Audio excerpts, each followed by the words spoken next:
જય ગૌ માતા। મારું નામ શાસ્ત્રી જયદીપભાઈ વ્યાસ છે। હું છેલ્લા ઘણા બધા વર્ષોથી કથા જગતમાં અને કર્મકાંડ જગતમાં કાર્ય કરી રહ્યો છું। આપ જે મારી પાછળ જોઈ રહ્યા છો એ કચ્છની કેરા ગામની બાજુમાં વીકોક્રેટ નામના ક્ષેત્રમાં એક કચ્છ ગુજરાતમાં સૌ પ્રથમ વખત ગૌયાગ મહોત્સવ થઈ રહ્યો છે। આ ગૌયાગ મહોત્સવની વિશેષતા એ છે કે આ યજ્ઞ એ વિશેષમાં લંપી નામની જે બીમારીની અંદર જે ગૌમાતા દેવ થયા હતા એ દરેક ગૌમાતાની આત્માનું કલ્યાણ થાય એવા એક ઉત્તમ વિચારથી આ ગૌયાગ મહોત્સવ થઈ રહ્યો છે। આ ગૌયાગના મુખ્ય આયોજક ગૌસેવા ગતિવિધિ કચ્છ ગિરધરભાઈ પિંડોરિયા સમસ્ત પરિવાર અને ખાસ કરીને ગોરસિયા ફાઉન્ડેશન એ બળદિયા આ કાર્યના મુખ્ય આયોજક મનોરથી છે। મારી પાછળ જે ભૂદેવો બેઠા છે એ સંપૂર્ણ ચતુર્વેદ પારાયણ કરે છે। જેઓ કાશી ઉજ્જૈન જેવા ક્ષેત્રોથી ખાસ ચતુર્વેદ પારાયણ માટે પધાર્યા છે। આ ગૌયાગ મહોત્સવ એ એક સંપૂર્ણ વૈદિક પદ્ધતિ થઈ રહ્યો છે। આપણા વેદોમાં શાસ્ત્રમાં જે પ્રાચીન ઋષિઓ આપણા જે યજ્ઞ કરતા એ જ પદ્ધતિથી આ યજ્ઞ થઈ રહ્યો છે। આ ગૌયાગની અંદર જેટલા પણ યજમાનો બેઠા છે એ 18 વર્ણના લોકો બેઠા છે, એટલે એક સમરસતાના ભાવથી પણ આ યજ્ઞ થઈ રહ્યો છે। આ યજ્ઞમાં કોઈ યજમાનો પાસે દક્ષિણા લેવામાં નથી આવી।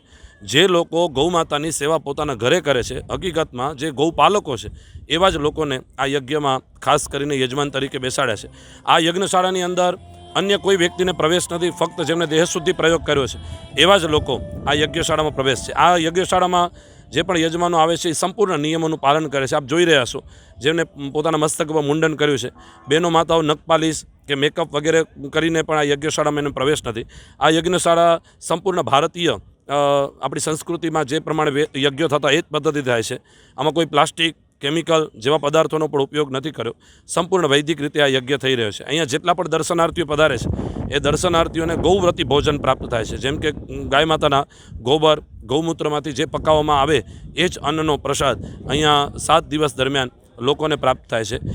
ગૌયાગ એક અદ્ભુત છે। યજ્ઞ એ આપણા સનાતન ધર્મની એક બહુ જ મોટું અંગ છે। ભગવાન કૃષ્ણએ સ્વયં શ્રીમદ ભગવદ્ ગીતામાં કીધું યજ્ઞો વે વિષ્ણુ, યજ્ઞ જ્યાં થાય છે ત્યાં નારાયણ કહે છે। હું ખુદ પોતે છું અને થોડા સમય પહેલાં કેમ્બ્રિજ યુનિવર્સિટી, ઓક્સફર્ડ યુનિવર્સિટીએ પણ સંશોધન કર્યું કે જે વ્યક્તિ 1 કલાક કોઈ ધાર્મિક વાતાવરણમાં રહે છે, યજ્ઞ યાગાદી કરવામાં રહે છે તો એના શરીરમાં 1500થી વધારે શ્વેત કણોની ઉત્પત્તિ થાય છે। 1 કલાક વૈદિક પદ્ધતિથી યજ્ઞ કરવામાં આવે તો 1 ટન જેટલું ઓક્સિજન પ્રાપ્ત થાય છે। એટલે આ યજ્ઞથી પર્યાવરણની પણ શુદ્ધિ થશે, લોકોનું પણ કલ્યાણ થશે અને સંપૂર્ણ ભારત વર્ષની અંદર જેટલા પણ ગૌપાલકો છે, સંપૂર્ણ ભારત વર્ષની અંદર જેટલી ગૌમાતા છે એ દરેકનું કલ્યાણ થાય અને દરેક પશુધનનું એક કલ્યાણ થાય, હિત થાય એવા એક ઉત્તમ વિચારથી આ ગૌયાગ મહોત્સવ થઈ રહ્યો છે। આપના માધ્યમથી હું આપ સૌને એક વિનંતી કરીશ કે કાલે છેલ્લો દિવસ છે આ ગૌયાગનો, આપ સૌ લોકો પણ વિશેષ સંખ્યામાં ગૌયાગના દર્શન કરો। જય ગૌ માતા, જય ગોપાલ। आर्य कन्या गुरुकुल करीब 90 एकड़ में फैले इस विशाल परिसर में कक्षा 5 से लेकर 12 तक निवासी शिक्षा के अवसर उपलब्ध है। इसके अलावा स्थानीय कन्याओं के लिए केजी से लेकर 12वीं कक्षा तक गुजराती तथा अंग्रेजी माध्यम स्कूल भी कार्यरत है। हर प्रकार के खेलों में भी यहाँ की बालिकाएं निपुण हो इसका ध्यान रखा जाता है। यहाँ कन्याओं को वेदों के प्राचीन मंत्रों के संस्कारों के साथ विज्ञान और टेक्नोलॉजी से जुड़ी आधुनिक शिक्षा दी जाती है।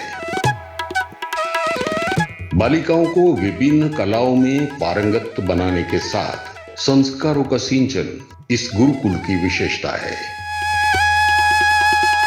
आर्य कन्या गुरुकुल पोरबंदर में एडमिशन के लिए संपर्क करें 8258040404।